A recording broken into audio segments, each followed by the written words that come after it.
Hi, I'm Rebecca, and welcome to the Parent-Teacher Bridge, where you can find the ideas and resources you need to enrich your child's education. Are you thinking of homeschooling a kindergartner this coming year? Maybe it's your oldest child, and this is all new territory for you. Or maybe it's your first time homeschooling, and you're kind of wondering, how do I structure a kindergartner's school day? Well, this video is for you. Stick around. I'm going to share with you some simple ideas that are certain to not overwhelm you.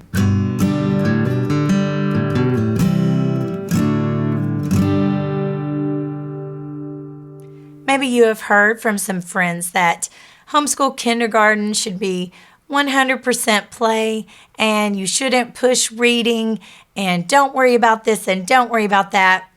But you also have some concerns because you want your child ready for first grade. You want to know that you are not going to fail your child. Well, these are valid concerns. And what if you are thinking of putting your kid in first grade the next year and putting your child into public school again? You definitely want to make sure that they've been doing some things to keep up with their peers. Comment below if you are planning on homeschooling for good or if this is just a temporary decision. It can be difficult if you're new to understanding the balance between play and learning in kindergarten. But let me assure you that most everything that your child needs to learn in kindergarten can be learned through play or play-like activities, songs, and games. It does not take very much of your day to teach kindergarten skills at home.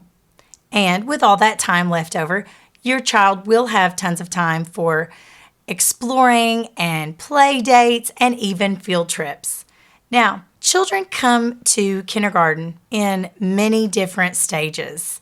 We have some children who have already attended regular, academically minded preschools, and they've pretty much learned most of the kindergarten skills already. Then you have other children who are just starting to learn their ABCs. So that's a pretty wide range of skills. You want to consider what has your child's experience been prior to starting kindergarten. Now, no matter if your child is already reading when they enter kindergarten or if they are new to the ABCs, they're still only about age 5 or 6, and they will not require 8 full hours, as in a typical school day, of sitting at their desks. Even children who go to a traditional school do not sit for 8 hours. They have tons of transitions throughout their day. They play games in school. They have recess. They have restroom breaks. They have lunch. So trying to make your child sit that long is just not going to work. Keep in mind that you don't have to have that special schoolroom, and you can homeschool in lots of different corners, at the kitchen table, outside. You might even decide to go and work at a library for a little while. I would say that most kindergarten homeschool activities can be managed within a 1.5 to 3 hour period. Now, I did not use 3 straight hours of kindergarten with my 2 boys when I homeschooled them. I give a range of time because I know that some children will have more focus. Some children can sit there longer, not 3 hours straight, mind you. You're going to want to take some brain breaks. If you want to know a little bit more about brain breaks, find the link in the description below. I have a short video to explain how powerful taking a brain break can be. But each child is different. They're going to work on different amount of skills. So just saying, oh, it only takes an hour, or oh, it only takes an hour and a half, you're not taking into account the individuality of each child. You might have a child that struggles a little bit more to focus and it takes them some extra time. Or you may have a child that just really wants to spend extra time. I would say from my experience, it was somewhere in the middle, and we homeschooled in about 2 hours of our day. I find it helpful to break a kindergarten day into 20-minute segments. And these 20 minutes, that's the max. So some of these segments may not take a full 20 minutes every single day. Let's take a look. Reading. Now this might start with some pre-reading activities like the ABCs or rhyming.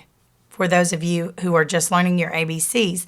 But for others, you might use that time to practice actually decoding words and blending sounds together. You might use it for sight words or sight word phrases or reading beginning level books. Most of you out there will probably purchase a reading curriculum. So whatever activity it has, you can just spend 20 minutes or maybe even a little less on that, depending on how they have it structured. Some curriculum will also have writing mixed in with it, but even if it doesn't, use about 20 minutes of your day to spend on writing. Now, what kind of activities might that be? It could be something like drawing something and labeling the picture with the sounds. It might be writing out words to label a picture. It might be practicing sentence writing if your child has progressed well throughout the year. It might even be spelling out words on paper or on a dry erase board. All of that is involved in the writing process. If you haven't purchased a separate curriculum for writing, you can go to Teachers Pay Teachers, and there are several good products there for kindergarten writing, and it's all bundled there together for you if you need a little bit more direction. You can also use some time on handwriting. If your child isn't already holding a pencil correctly, use this time to do some cutting and pasting, Play-Doh, things like that that's going to help with their motor skills to give them a good foundation. And eventually, you might choose to purchase a curriculum for handwriting with a little workbook where they're practicing writing their letters. Let's not forget math. You can use about 20 minutes of the day with math. Anything where the child would count and do patterns, finishing the patterns, writing and representing numbers with little blocks or pictures that they see, understanding what addition means and subtraction means, especially in numbers less than 10, and even a calendar time where they're singing songs about the days of the week and the months of the year, and they're figuring that out. All of that counts as part of your math time. And most of you out there are probably going to purchase a kindergarten math curriculum just for the convenience factor. And last of all, listening to reading. This is separate and apart from the time where your child is learning to read. This is just a time for them to listen to you read a book with them. That is going to develop your child's listening skills. It's going to build their focus, and you can discuss the book with your child. They're going to build understanding and comprehension, and it's also going to increase their vocabulary. They're going to hear words that they've never heard before, and that's always good, especially for pre-readers. This is your time, parents, where you can do any social studies or science-related topics that you want, because all you have to do is just get some nonfiction books that are full of facts and that have wonderful photography in them, and you can share those with your child at that time. Just exposing them to the science and social studies concepts during this listening to reading time is plenty for the kindergarten age. Some of these segments might need to be combined because you might buy a curriculum that has reading and writing kind of coming together. You can take breaks on that, and remember, you are the teacher. So if your child is checked out for the day and not much good is happening, or you've had a crazy day and you need to put a bookmark in there and save it for later, you can. Some people even find that their child does better working on some schoolwork in the evening. You can do that too. The sky's the limit. If you would like to see an example of a homeschool kindergarten schedule, you can go to theparentteacherbridge.com/kinderschedule just to get an idea. Of course, you're going to adapt things for you and your situation. Hi parents, is your child struggling to read or even hates to read and nothing you have tried has worked? Get my free guide, 5 quick tips to immediately help your struggling reader. I'm going to show you the simple tricks that I've used for years to successfully improve children's reading and their confidence in reading. It's easy, it's simple, and it's free. Just go to theparentteacherbridge.com/reading help.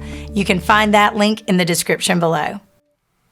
Now, you might be wondering about your state's requirement for homeschooling, and maybe they give a specified amount of time, like 4 hours each day. 6 hours each day. Well, let me encourage you that once you get that structured practice out of the way, like reading and writing and math and handwriting, there are lots of other things that count as school time. Children in regular school have recess, don't they? Children in regular school have PE, they have art, they have music. All of those activities will count. Children in regular school also go to specialty classes like counseling. You might decide to have a time of your day where you sit and read to your child or do character education activities. You might even let them watch a Magic School Bus video or some other learning program on TV when you have something that you need to get done. Another thing you can provide for your child is center time. In a traditional school, children might go to centers that the teacher has. They rotate. They might be sorting things. They might be playing a computer game. They might be playing with Play-Doh and exercising their fingers to help their pencil grip. They might be cutting and pasting.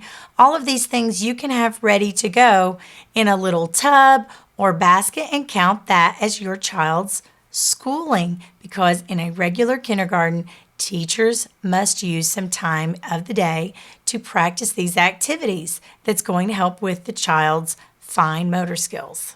Can you think of some other things that would count as school during the kindergarten day? Comment below some of your ideas. And one thing I found helpful to have in my school week is a catch-up day. So if I planned out Monday through Thursday what we were doing, I left Friday open. And it can be open as a day that you use to get out and have play dates, go discover things in the real world, have a field trip, but it can also be a catch-up day where if you had something else happen earlier in the week and you didn't get everything done you had planned, use that extra day, like a Friday, to catch up on work so that you can stay on schedule throughout the year. I hope this gives you an idea of some of the simple ways that you can see kindergarten at home in just these basic topics. Now, I've got some resources on theparentteacherbridge.com, so be sure to go to my website to check those out. You can find me on Facebook and Instagram as well. If you found this video helpful, please like and subscribe and share with a friend. Remember, you are your child's most influential teacher.